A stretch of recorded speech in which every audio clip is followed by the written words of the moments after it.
2024 లేదా 25లో డిగ్రీ లేదా బీటెక్ చదివారా? సాఫ్ట్‌వేర్ జాబ్ కోసం ఎదురు చూస్తున్నారా? అయితే కోడ్ జ్ఞాన్ 100 డేస్ కోర్సులో చేరండి. జాబ్ సాధించండి. నమస్తే రస్తా గారు. నమస్తే ఉషా. ఇప్పుడున్న రిలేషన్‌షిప్‌లో గనక మనం చూసుకుంటే అత్తాకోడళ్ళ విషయానికొస్తే చాలా సందర్భాల్లో ఒకరికొకరు కలిసి ఉండడానికి ఇష్టపడట్లేదు. దానికి మెయిన్ రీజన్స్ ఏంటి అంటారు? అప్పటి జనరేషన్‌కి ఇప్పటి జనరేషన్‌కి ఉన్న వ్యత్యాసాలేంటి? ఒకప్పుడు ఇంకా పని ఎక్కువ కోడలు చేయాల్సి ఉండేది. అయినా కమ్యూనికేషన్ బాగుండేది. ఇప్పటి రోజుల్లో చూసుకుంటే ప్రతి ఇంటికి ఒక పని మనిషి దొరుకుతూ ఉన్నారు. బట్ కమ్యూనికేషన్ ఉండదు, చెప్పడానికి ఇష్టపడరు, ఇబ్బందిగా ఫీల్ అవుతూ ఉన్నారు ఎక్కువగా మనం మాట్లాడితే. రీజన్స్ ఏంటి? ఇది చాలా మనం ఎంత గొంతెత్తి అరిచినా ఎంత చెప్పుకున్నా ఇట్స్ అన్ఎండెడ్ ఇష్యూస్ ఉంటాయి దీంట్లో. అయితే బడే పెద్ద ఇంట్రెస్టింగ్ అండ్ కాంట్రవర్షియల్, కొన్నిసార్లు హ్యూమరస్, కొన్నిసార్లు సీరియస్, కొన్నిసార్లు అంటే ఒక జీవితం, ఒక భార్యాభర్తలది అంటే ఒక అమ్మాయి జీవితం అని చెప్పుకుందాం. ఇంకా అది అమ్మాయి జీవితం మొదలయ్యేటప్పుడు భర్త అనే పోర్షన్ ఎంత ఇంపార్టెంటో అత్తగారిది అంత జోక్స్ వస్తుంటాయి. మనం ఇప్పుడు మీమ్స్ చూసిన అత్త కోడల మీద, భార్యాభర్త మీద ఎక్కువ. అండ్ అది ఎందుకు వస్తాయి అన్సాల్వ్డ్ అని అంటే ద మోస్ట్ అసలు ఉండాల్సి ఇంపార్టెంట్ జీవితం ఒక అద్భుతంగా సాగాలి. ఎవరి జీవితం అనే ఈ ముగ్గురిది కూడా ఎంత అద్భుతంగా సాగాలి అంటే ముగ్గురిది ఎంత టీం వర్క్ ఉంటే ఎంత అందంగా ఉంటుందో, ఆ టీం వర్క్ లేకపోతే అంతే ఎప్పుడు ఒక కలకల అంటే ఎప్పుడు ఒక తుఫాన్ వచ్చినట్టే ఉంటుంది ఆ ఇంట్లో. అయితే మనం ఈరోజు మనం కొన్ని వీడియోస్ చేసాం, అత్త కోడలిది చేసాం, కోడలు అత్తనే ఏమనుకుంటుంది, ఇలాంటివి చేస్తూ వెళ్ళాం. అయితే దీని గురించి మాట్లాడడం ఎందుకు అంటే జనరల్గా అవేర్నెస్ ఎక్కడి వరకు ఉందంటే అత్త అంటే ఇలా ఉండాలి, కోడలికి అత్త అంటే ఇష్టం ఉండదు అనే ఒక చిన్న లిమిటెడ్ నాలెడ్జ్తో వెళ్ళడం జరుగుతుంది. ఎప్పుడైతే మనము ఒక అవుట్వర్డ్గా బయట నుంచి ఒక న్యూస్ వింటున్నప్పుడు మనలో ఉన్న లోపాలు మనము కొన్నిసార్లు చెక్ చేసుకోవడం జరుగుతుంది. ఫర్ ఎగ్జాంపుల్ ఒక భగవద్గీతను వింటున్నప్పుడు యథా యథా కర్మస్య అని మనకు ఒక భగవద్గీత శ్లోకం రాగానే దాని మీనింగ్ అది తెలియదా మనకి? ఏంటి మన పని మనం చేయాలి, మనము దాన్ని ఆశించకూడదు ఫలితము అనేది చెప్తారు. అవునా, కర్మ అనేది.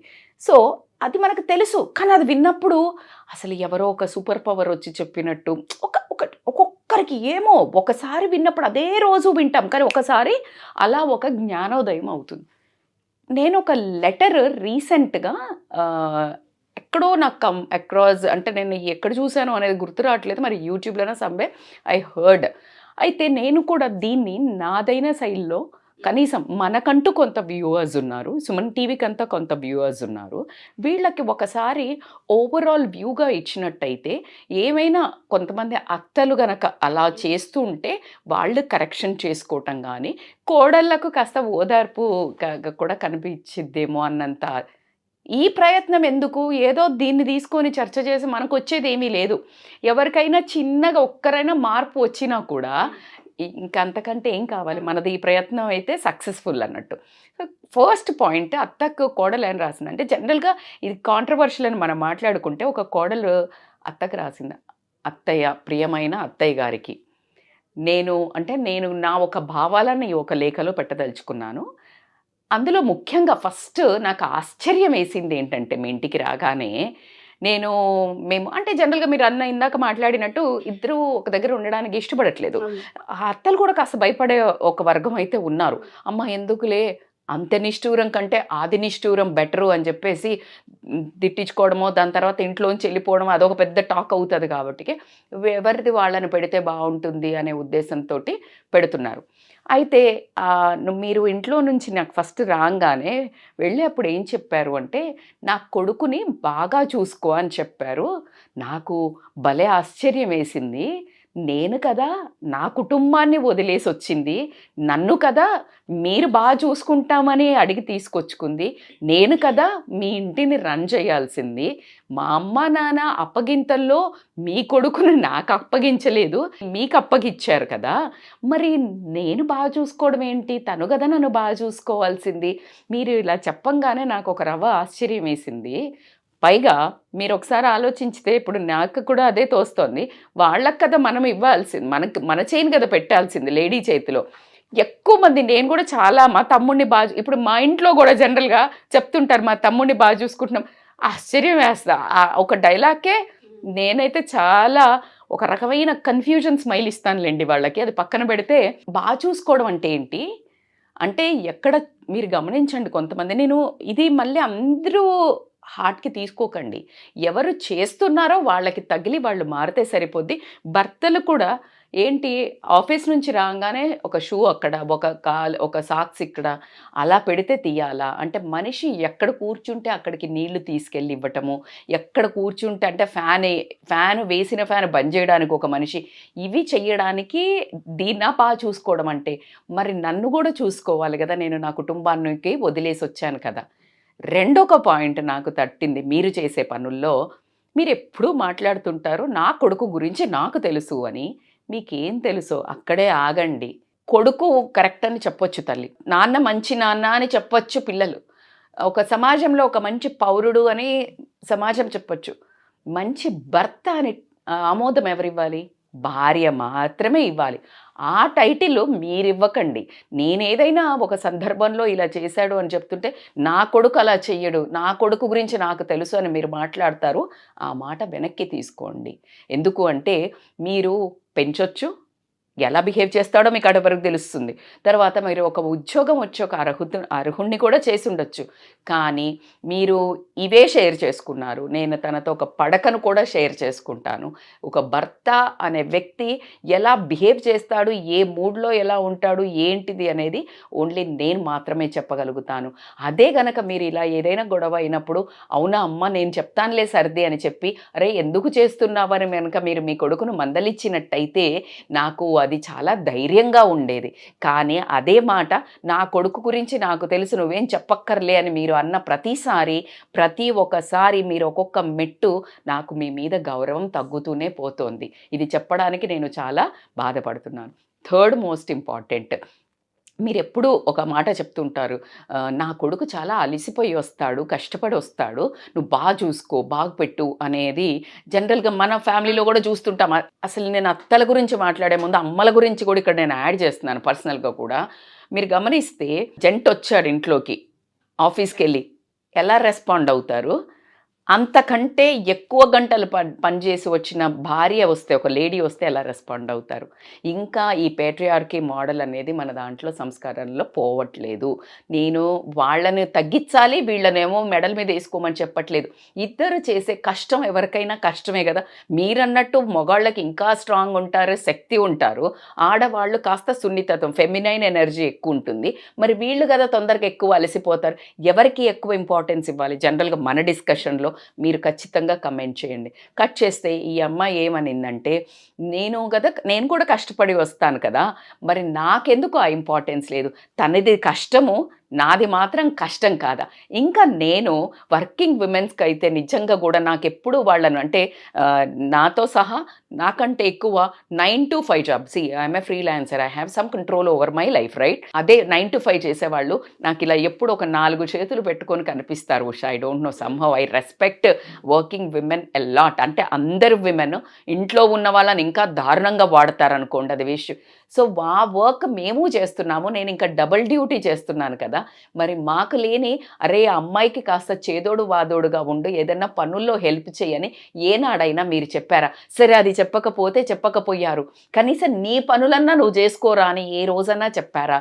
అసలు సొంతగా ఒక ఆడ మనిషి ఇంటి పనులు సవరించడం ఎంత కష్టమో మీకు మాత్రం ఒక ఎక్స్పీరియన్స్ ఉంది కదా అనే ఒక క్వశ్చను ప్రతి అత్త వేసుకున్నట్టయితే ఈరోజు ఈ లేఖకు సమాధానం ఈజీగా దొరుకుతుంది. అండ్ 4వ పాయింట్, నాకు ఇంకొకటి బాగా గుర్తొచ్చింది. మీ ఇంటికి రాగానే మా ఇంటిలో ఇలా నడవదు, మా ఇంట్లో రూల్స్ ఇలాగా అని మీరు చాలా చెప్పారు. అయితే ఆ రూల్స్ ఏంటత్తమ్మా? ఇది ఇల్లు కదా, ఇదేమన్నా జైలా? నేనేమన్నా జైలు ఖైదీనా? రూల్స్ ఏంటి? అందరం కలిసి ఉంటూ అందరికీ అనుకూలంగా ఉన్న ఒక రూల్స్ పెట్టుకుని మనిషికి మనిషి సహాయం చేసుకుంటే అందరి జీవితాలు అద్భుతంగా ఉంటాయి కదా అనే ఆమె క్వశ్చన్కి రియల్గా రూల్ చేసే అత్తలు ఎవరైతే, అప్పటిదాకా ఒక నార్మల్ స్త్రీగా ఉన్న ప్రతి ఆడ మనిషి అత్తగానే తెలియని ఒక పవర్ అయితే, ఒక చంద్రముఖిలాగా ఒక పవర్ ఎంటర్ అవుతుందేమో అని అనిపిస్తుంది నాకు. సో ఆ అమ్మాయి వేసింది question. Last but not the least, ఇవన్నీ ఆల్రెడీ మా జీవితం మీద, అంటే మీ కొడుకు నాకు సంబంధించిన మా జీవితం మీద మీరు అధికారం తీసుకున్నంత వరకు ఓకే, కానీ మీరు మరీ ఇంకా 2 అడుగులు ముందుకు వేసి నా పర్సనల్ జీవితంలో కూడా నేను ఏం కొనుక్కోవాలి, నేను ఏం కొనాలి, ఎక్కడ ఏం పెట్టాలో కూడా ప్రతిదీ మీరు నాకు తెలుసు అని మీరు ఇన్వాల్వ్ అవుతూ ఉంటే మీరు అవసరం లేదు అన్నట్టు నేను ఒక మాట చూసినట్టయితే అంటే మీరు చెప్పినవి వినకుండా నేను గనక ఆ పని చేస్తే మీరు వెంటనే ఒక లుక్ మీ కొడుకు ఇవ్వటం, మీ కొడుకు వెంటనే ఒక లుక్ నాకు ఇవ్వటం, మా మధ్యలో చాలాసార్లు గొడవలైన సందర్భాలు ఉన్నాయి. సో నా జీవితం కూడా నాకు అనుకూలంగా నడుచుకోలేకుండా మీరు చాలా ఎక్కువ నా పర్సనల్ లైఫ్లో కూడా ఇంటర్ఫియర్ అవ్వడం అనేది నాకు నచ్చడం లేదు. సో నేను ఇది మీకు ఖచ్చితంగా కన్వే చేయాలనుకున్నాను. నేను ఈరోజు మీరు ఒక అత్త బాధ నుంచైనా లేకపోతే ప్రేమ నుంచైనా ఏదైనా అనుభవించినా అది మీరు చెడు అయితే నాకు పంచకుండా మంచి అయితే నాకు పంచుతూ వెళ్ళి ఉంటే నేను ఈరోజు ఇలా ఉండేదాన్ని కాదు. కానీ మీరు దానికి విరుద్ధంగా రాశారు. కానీ నేను దీంట్లో నుంచి నేర్చుకుంది ఏంటి అంటే, నాకు కొడుకున్నాడు, వాడికి పెళ్ళయ్యాక నా కోడల్ని కూతురులా చూసుకుంటా అంటే చాలా ఎక్కువ అవుతుంది. కానీ ఖచ్చితంగా ఒక వెంటాడి దయ్యంలాగా వెంటాడి ప్రతి చిన్న దాంట్లో దూరి నేను మాత్రం వాళ్ళని డిస్టర్బ్ చెయ్యను అని మాత్రం ఖచ్చితంగా చెప్తున్నాను. ఈ లేఖ రాయాల్సి వచ్చినందుకు నన్ను క్షమించండి, ఇప్పటికైనా అర్థం చేసుకుంటారేమో అని నేను ఆశిస్తున్నాను అని చెప్పి మీకు ఇష్టం లేని కోడలు అని రాసింది. That was little hilarious. But ఆ కంటెంట్ వింటున్నప్పుడు చాలా ఆలోచింపచేసింది.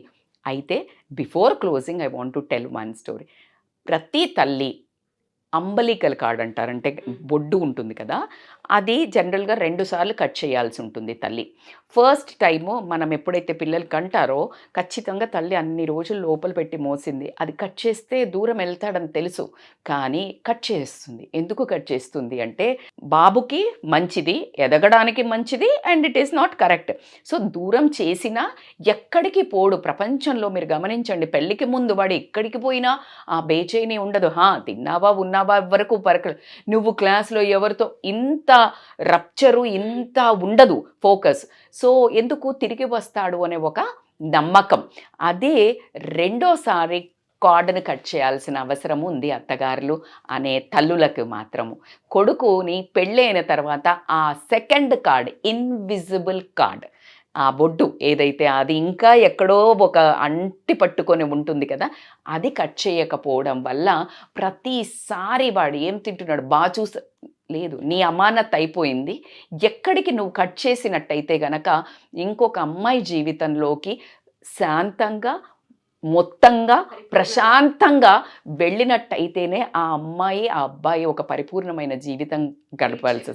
అదర్వైజ్ నువ్వు ఈ కార్డును కట్ చేయకుండా ప్రతిసారి నన్ను మర్చిపోతాడా అని నువ్వు అనుకోవడం వల్లనే ఆ ఒక భయంతో అబ్బాయిలు కూడా ఒక రకమైన కన్ఫ్యూజన్ స్టేటు, అటు వైఫ్కి అత్తకి గొడవలు పడ్డానికి సగం కారణం అబ్బాయిలే అని చెప్తాను. సో కాబట్టికే ఖచ్చితంగా తల్లికి 2 సార్లు అంబలికల్ కార్డు కట్ చేయాల్సిన అవసరం అయితే ఎంతైనా ఉంది. అప్పుడే మీ జీవితము, మీరు ప్రాణంగా ప్రేమించే మీ కొడుకు జీవితము ఖచ్చితంగా బాగా అంటే చాలా ప్రశాంతంగా, హ్యాపీగా, సంతోషంగా ఉంటుంది. Wonderful story. మీరు అన్నట్టుగానే 5 పాయింట్స్ ఉన్నాయి అందులో. ప్రతి పాయింట్ కూడా ఆపి చూడాల్సిన అవసరం ఉంది. ప్రతి పేరెంట్స్ కూడాను, అవసరం కూడాను. ప్రతి అత్తగారికి, ప్రతి తల్లికి, ప్రతి కోడలికి ఈ ఎపిసోడ్ చాలా పెద్ద ఇంపాక్ట్ని క్రియేట్ చేస్తుందని కోరుకుంటున్నాను. థ్యాంక్ యూ రజిత గారు, thank you so much. Usha. Suman టీవీలో మీ పర్సనల్ అండ్ బిజినెస్ ప్రమోషన్స్ కోసం కింది నెంబర్కి కాంటాక్ట్ చేయండి.